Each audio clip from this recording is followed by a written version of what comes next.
नमस्कार, स्वागत है आपका। आप देख रहे हैं इंडिया वॉइस और मैं हूं आपके साथ योगेश पांडे। उत्तराखंड में गैरसैंण एक बड़ा राजनीतिक मुद्दा है और इसको लेकर राजनीतिक दल अपनी प्राथमिकता भी जाहिर करते रहते हैं।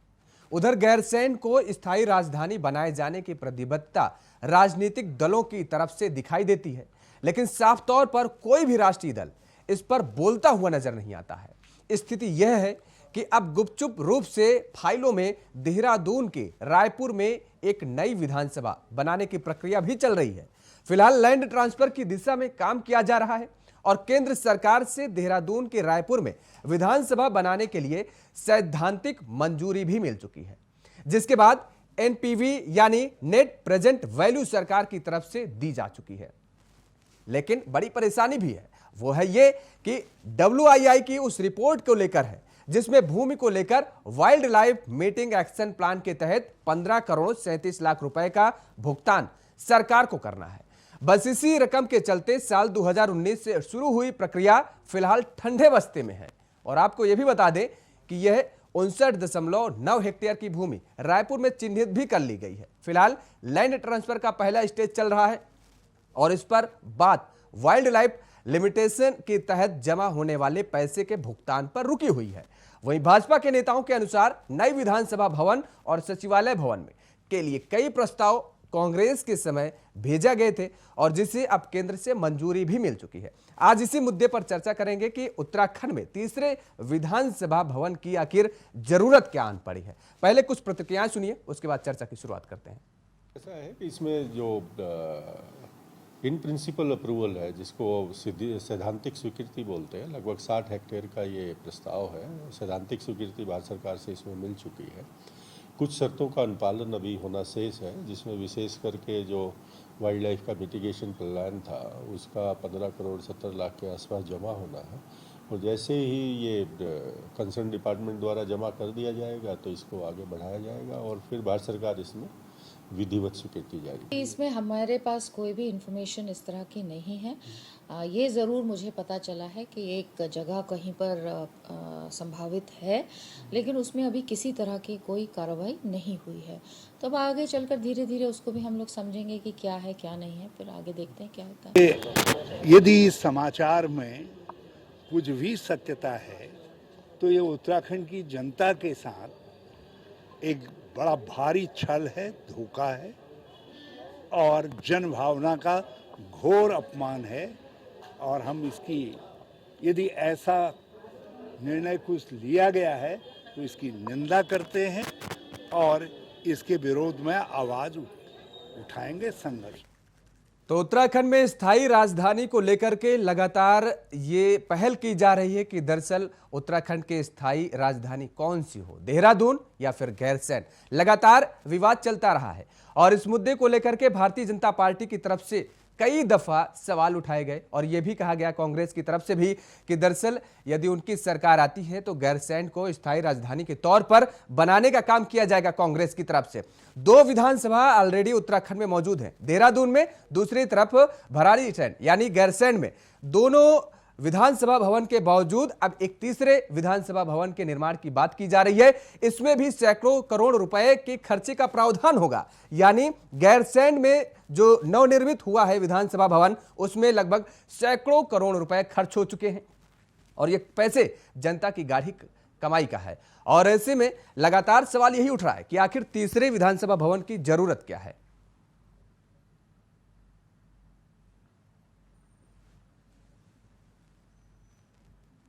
और इसी मुद्दे पर आज चर्चा करेंगे। हमारे साथ कुछ मेहमान जुड़ चुके हैं, आपका तारुफ करा देते हैं। नवीन ठाकुर जी हमारे साथ जुड़ चुके हैं, भारतीय जनता पार्टी के प्रवक्ता हैं। नवीन जी, आपका बहुत बहुत स्वागत है।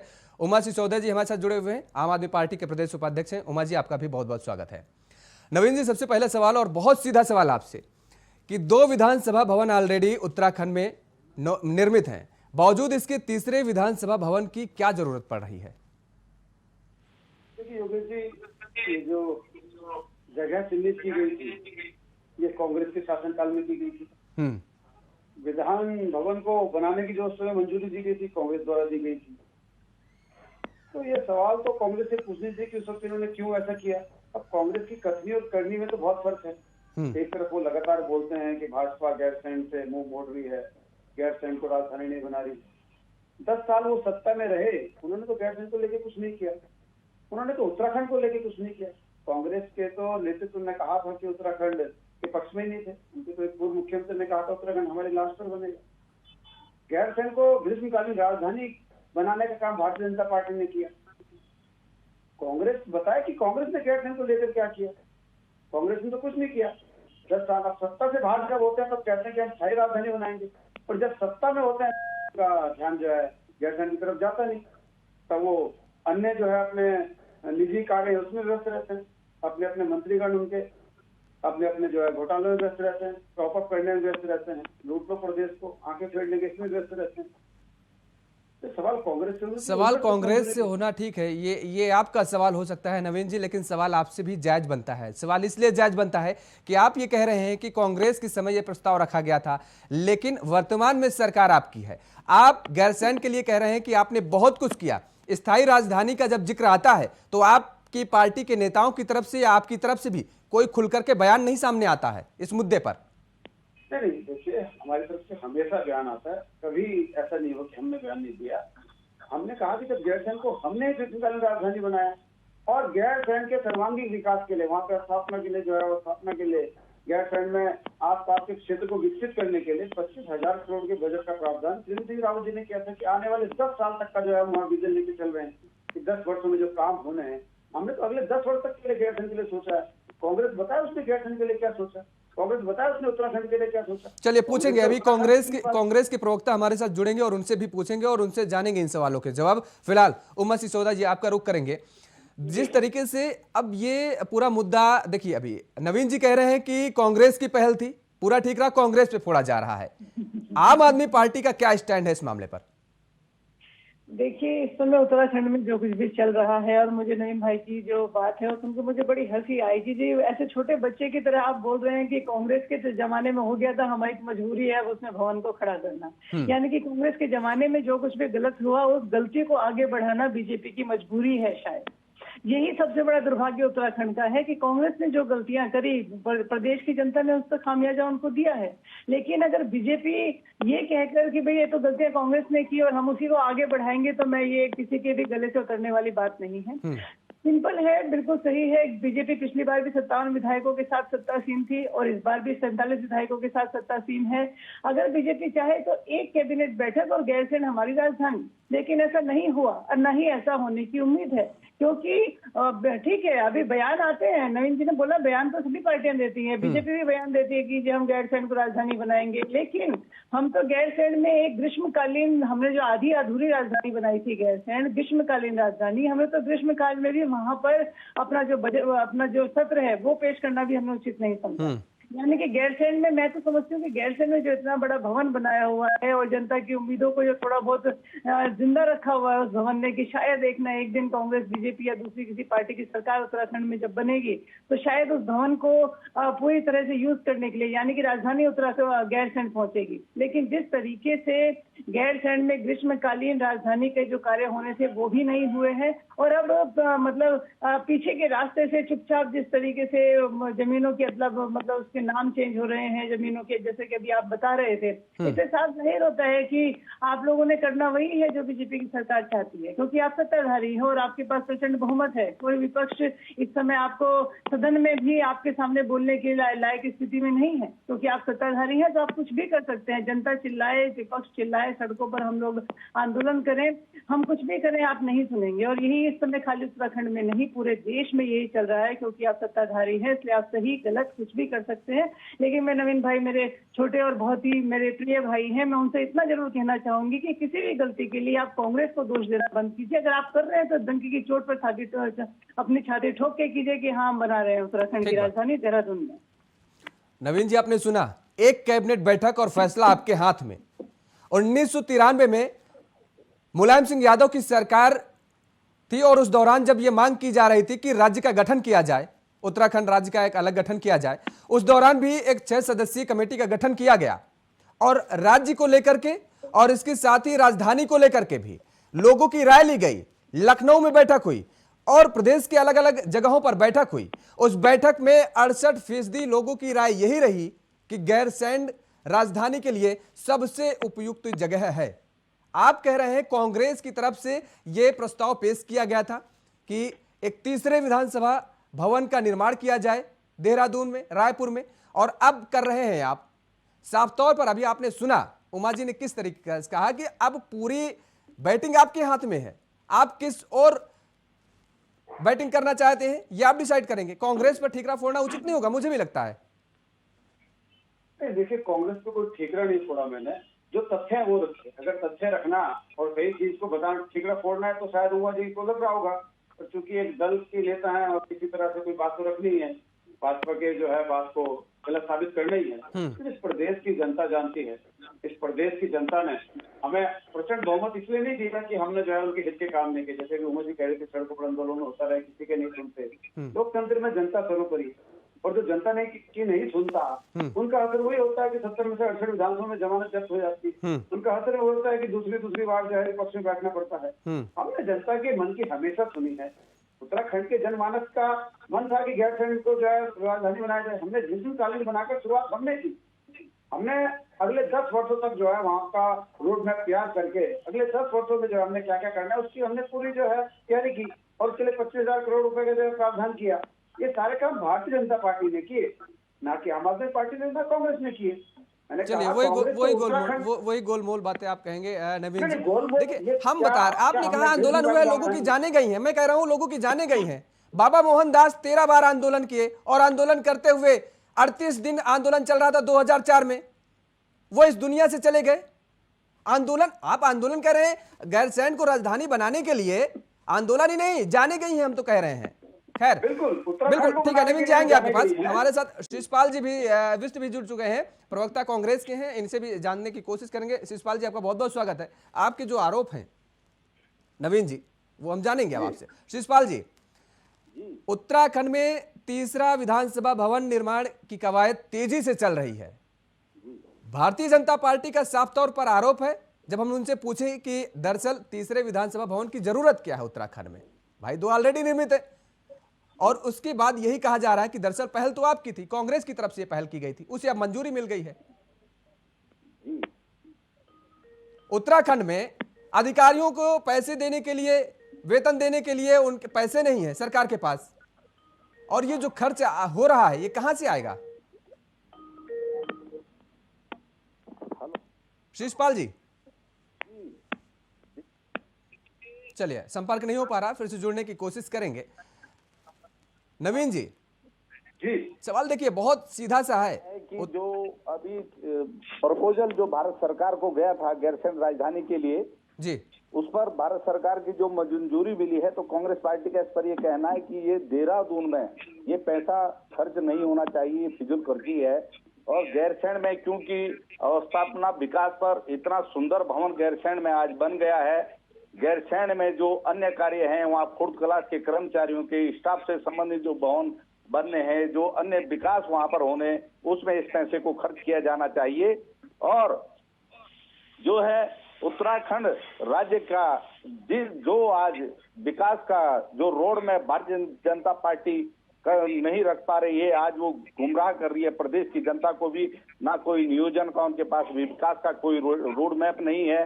तो हमारा सीधा गैरसैंण पे सीधा स्टैंड है, क्योंकि इन्होंने चुनाव पूर्व कहा था कि हम गैरसैंण में ग्रीष्मकालीन राजधानी बनाएंगे। इन्होंने ग्रीष्मकालीन राजधानी की घोषणा करने के बाद गैरसैंण को गैर बना दिया है। और आपने देखा विधानसभा सत्र को आयोजित करने के नाम पर किस प्रकार से इन्होंने प्रदेश की जनता को गुमराह किया और बहाना दिया कि 4 धाम यात्रा के कारण हम गैरसैंण में विधानसभा सत्र आयोजित नहीं कर पा रहे हैं। मैं कहना चाहूंगा कि गैरसैंण में जो 4 धाम यात्रा का मामला है, ये 2022 का नहीं, 2023 का नहीं, 24 का नहीं, तो हमेशा रहेगा। कब तक ये इस प्रकार से गैरसैंण के नाम पर भागते रहेंगे भारतीय जनता पार्टी के लोग? 2017 के विधानसभा चुनाव से पूर्व भी इनके प्रदेश अध्यक्ष अजय भट्ट के अखबारों में बड़े बड़े बयान छपे, फ्रंट पेज के बयान छपे कि भारतीय जनता पार्टी गैरसैंण में राजधानी बनाएगी। कहाँ है वो गैरसैंण की राजधानी? मैं पूछना चाहता हूँ। और आप देखिए फिर ये देहरादून में दोबारा से फिजूल खर्ची करने का जो प्रयास कर रहे हैं, मैं इसका घोर विरोध करता हूँ। उमा जी आपके पास आएंगे, उससे पहले नवीन जी से कमेंट ले लेते हैं। नवीन जी देखिए बहुत सीधा स्टैंड है कांग्रेस का, ये फिजूल खर्ची है, ये नहीं होना चाहिए। भारतीय जनता पार्टी ने भले ही कहा हो कि प्रपोजल कांग्रेस की तरफ से था, लेकिन उसे अब आप सुधार सकते हैं।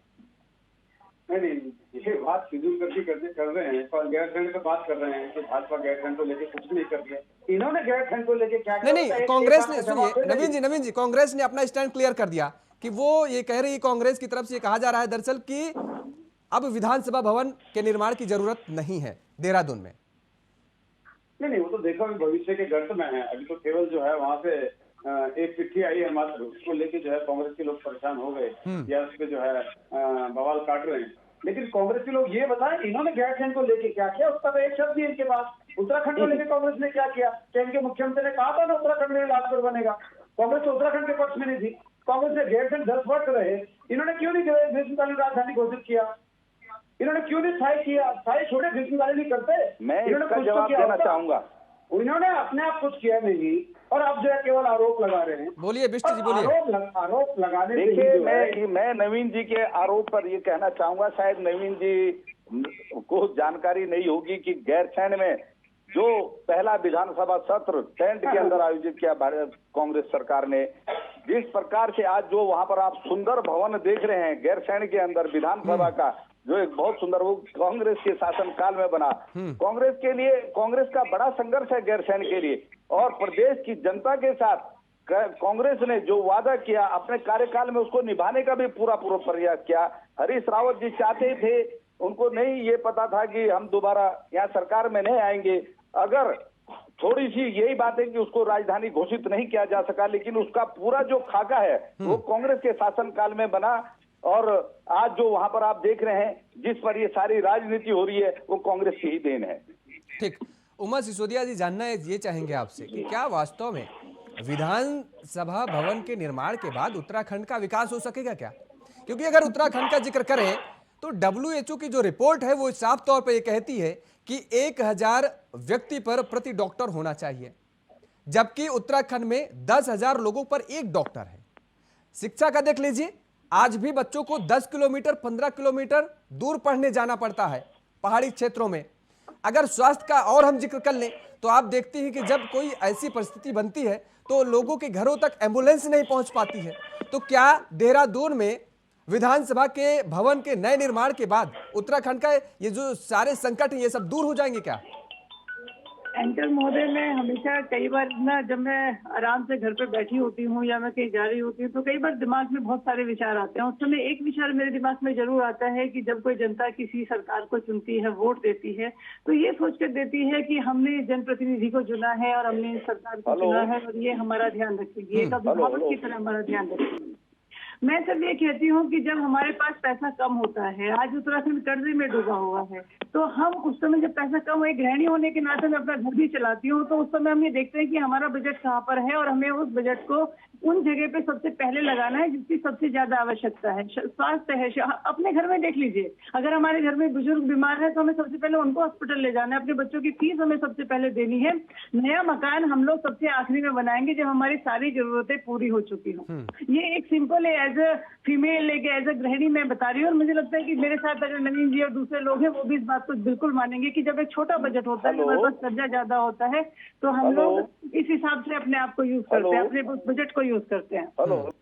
मेरी आवाज आ रही है? बिल्कुल आ रही है उमा जी, आपकी पूरी बात समझ में भी तो आई है। हम उस बजट को यूज करते हैं, लेकिन बड़ा दुर्भाग्य है उत्तराखंड का कि हमने एक ऐसी सरकार चुनी है जो ऋणम कृत्वा घृतम पिबेत के सिद्धांत पर काम कर रही है कि आप सबसे पहले एक आलीशान भवन बना दीजिए, उसमें हजारों करोड़ खर्च कर दीजिए, खूब फूलों की माला उसमें चढ़ाइए और उसमें खूब बढ़िया नव निर्माण, मतलब नया भवन का आप निर्माण कीजिए, चाहे हमारे बच्चों की स्कूल की फीस जा रही हो ना जा रही हो, चाहे हमारे बुजुर्गों को दवाइयां मिल रही हो, प्रसूताओं को दवाइयां मिल रही हो या ना मिल रही हो।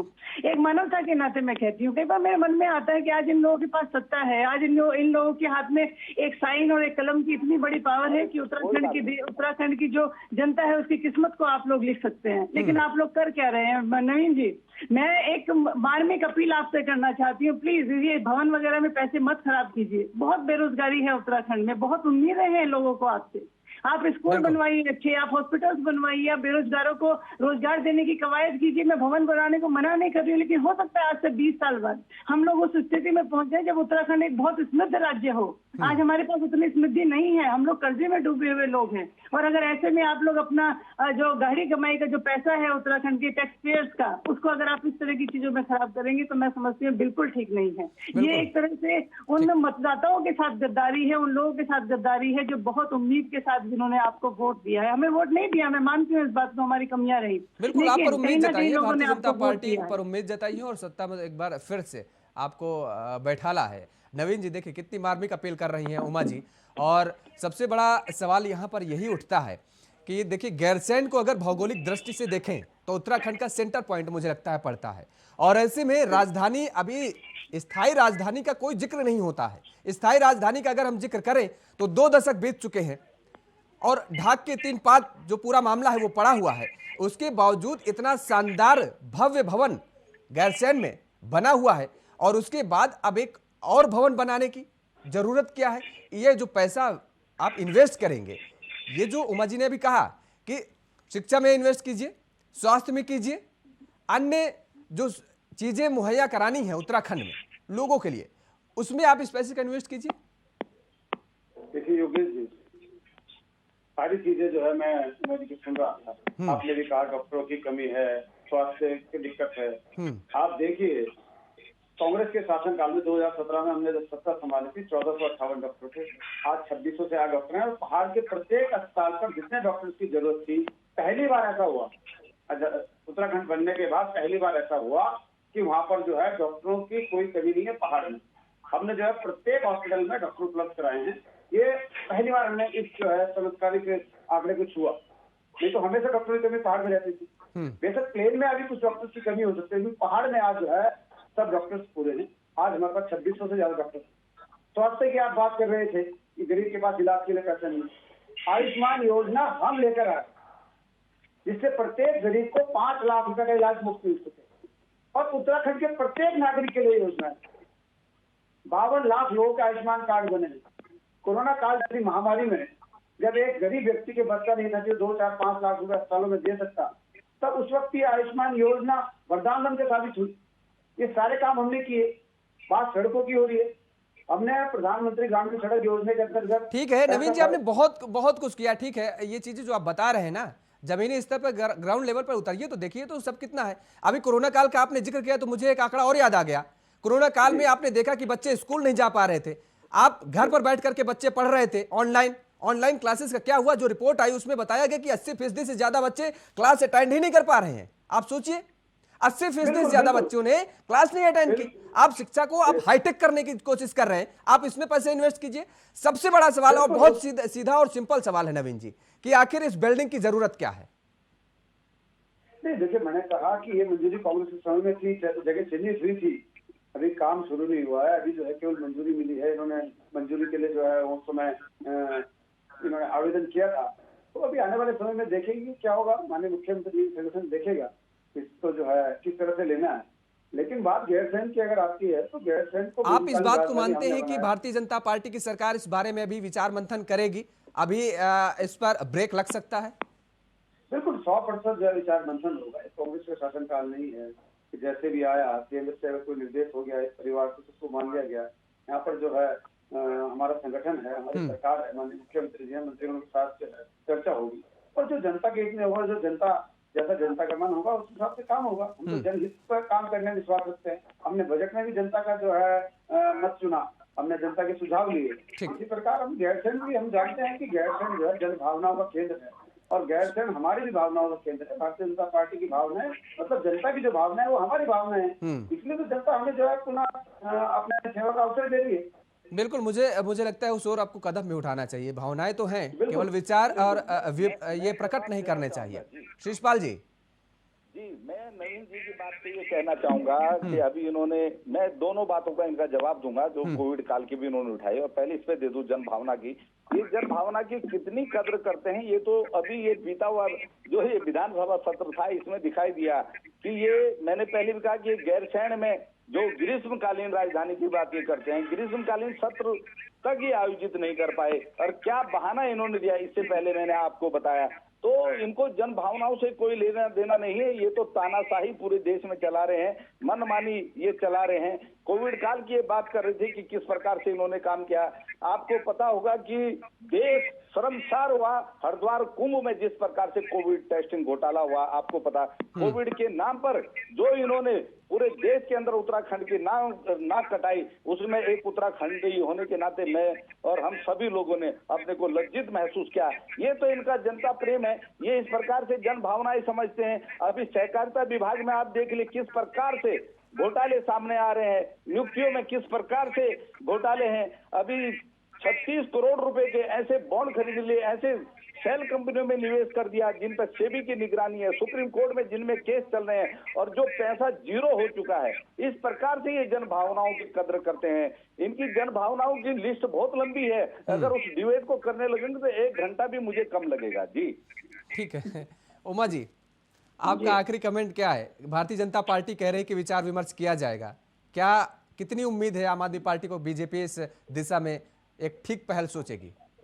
नहीं, बिल्कुल मेरे को उम्मीद है। नवीन जी ने अगर इस बात को कहा है कि बीजेपी जन भावनाओं को मतलब सरोकार रखते हुए इससे विचार करेगी, तो मैं उम्मीद करती हूँ। मैं बिल्कुल इस बात को नेगेटिव नहीं बोलूंगी, नहीं ऐसा नहीं करेंगे। एटलीस्ट इनको विचार करना चाहिए, क्योंकि ऑलरेडी हमारे पास 2 बड़े बड़े भवन है जिसमें करोड़ों रुपया हम लोग लगा चुके हैं, और हमें इसमें और किसी ने यूटिलाइज होना चाहिए उस भवन का। वो बिल्कुल आपने यूटिलाइज ठीक होना कहा। चाहिए, और हमें किसी भी नए भवन की आवश्यकता नहीं है। इससे बेटर है कि अगर मैं नवीन जी से सिर्फ एक बात पूछना चाहती हूँ, नवीन जी एक बार दिल पे हाथ रख के ये जरूर पूछिए अपने आप से, अपनी अंतरात्मा से जरूर पूछिएगा कि क्या हम वाकई में वो उत्तराखंड बना चुके हैं जिस उत्तराखंड का संपर्क हमारे उत्तराखंडी और हमारे बिल्कुल ठीक लोगों बात ने कह रहे हैं। देखा था। केवल नवीन जी को नहीं, मुझे लगता है आपको भी और कांग्रेस को भी सोचने की जरूरत है और चिंतन भी करने की जरूरत है और उस दिशा में काम करने की भी जरूरत है। फिलहाल आप तीनों मेहमानों का हमारे साथ जुड़ने के लिए बहुत बहुत शुक्रिया।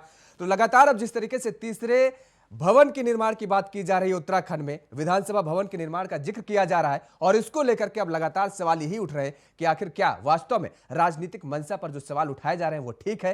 क्या ये तीसरा विधानसभा का जो भवन निर्माण किया जा रहा है वो जनता के हित में या उत्तराखंड के दिशा विकास की दिशा में ये कारगर साबित हो सकता है क्या, या फिर जो गैरसैंण में ऑलरेडी इतना भव्य भवन बना है उसका सदुपयोग करना चाहिए? इस चर्चा में फिलहाल मेरे साथ इतना ही। देश और दुनिया की तमाम खबरों के लिए आप बने रहिए इंडिया वॉइस के साथ। नमस्कार।